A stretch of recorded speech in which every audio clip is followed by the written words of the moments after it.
ব্রাহ্মণবাড়িয়া ২, সরাইল, আশুগঞ্জ ও বিজয়নগরের একাংশ আসনে স্বতন্ত্র প্রার্থী হিসেবে মনোনয়নপত্র দাখিল করেছেন সংরক্ষিত আসনের সাবেক সংসদ সদস্য, বিএনপির আন্তর্জাতিক বিষয়ক সহ সম্পাদক রুমিন ফারহানা।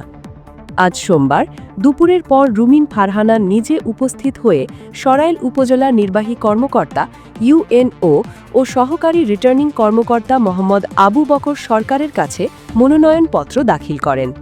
মনোনয়নপত্র দাখিলের পর সাংবাদিকদের প্রশ্নের জবাবে রুমিন ফারহানা বলেন, আল্লাহর পরিকল্পনা মানুষের বোঝার বাইরে।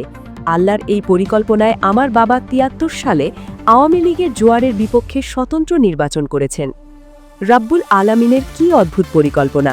২০২৬ সালে এসে ধানের শীষের জোয়ারের বিপক্ষে আমাকে স্বতন্ত্র লড়াই করতে হচ্ছে।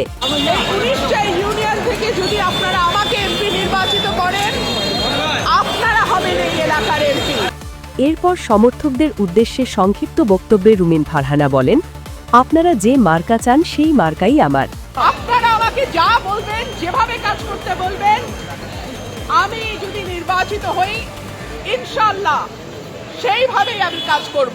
সরাইল আশুগঞ্জ উপজেলাকে বাংলাদেশের অবহেলিত দুটি উপজেলা উল্লেখ করে রুমিন ফারহানা প্রশ্ন তোলেন, স্বাধীনতার ৫৫ বছর পরও সরাইল আশুগঞ্জের অবস্থা বেহাল কেন? কেন কোনো সংসদ সদস্য এই বেহাল অবস্থার পরিবর্তন আনল না? সরাইল আশুগঞ্জের মানুষ কেন তাদের ন্যায্য পাওনা বুঝে পাইল না? বিএনপিকে ইঙ্গিত করে রুমিন ফারহানা বলেন, এবার সময় আসছে পরিবর্তনের। এই ভোট হবে অন্যায়ের বিরুদ্ধে, এই ভোট হবে জুলুমের বিপক্ষে, এই ভোট হবে ১৭ বছর যেই মহিলা মাঠে ছিল তার পক্ষে। যখন আপনারা মামলা হামলায় বিপর্যস্ত হয়ে পড়েছিলেন, তখন যেই মানুষ আপনাদের পক্ষে সংসদে এবং সংসদের বাইরে কথা বলেছে, এই ভোট হবে তার পক্ষে। আপনারা আছেন? এর আগে গত বুধবার রুমিন ফারহানার পক্ষে সরাইলের ইউএনওর কাছ থেকে মনোনয়নপত্র সংগ্রহ করেন উপজেলা যুবদলের সাবেক সংগঠন সম্পাদক আলী হোসেন। আজ মনোনয়নপত্র দাখিলের সময় রুমিন ফারহানার সঙ্গে ছিলেন উপজেলা বিএনপির সাবেক সহসভাপতি হোসেন মিয়া, উপজেলা ছাত্রদলের সাবেক সাধারণ সম্পাদক ওসমান খাঁ ও উপজেলা শ্রমিক দলের সভাপতি আয়ুব হোসেন সহ কয়েকশো অনুসারী। রুমিন ফারহানার মনোনয়নপত্রে প্রস্তাবকারী হয়েছেন শাহবাজপুর ইউনিয়ন বিএনপির দপ্তর সম্পাদক মোশাররফ হোসেন আর সমর্থনকারী হয়েছেন প্রচার সম্পাদক জুনায়েদ খান। আজ বেলা ২টোর দিকে রুমিন ফারহানা উপজেলা সদরে উপস্থিত হন। এ সময় তার শত শত অনুসারী, নেতাকর্মী, মোটরসাইকেল ও অন্যান্য যানবাহনে সরাইল উপজেলা সদরে উপস্থিত হন।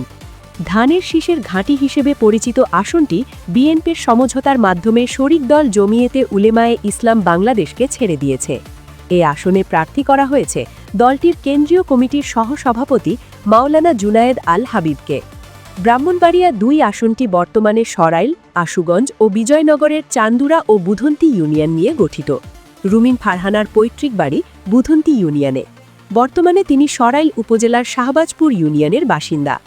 আসনটিতে মোট ভোটার ৪,৯৯,৪৪৮ জন।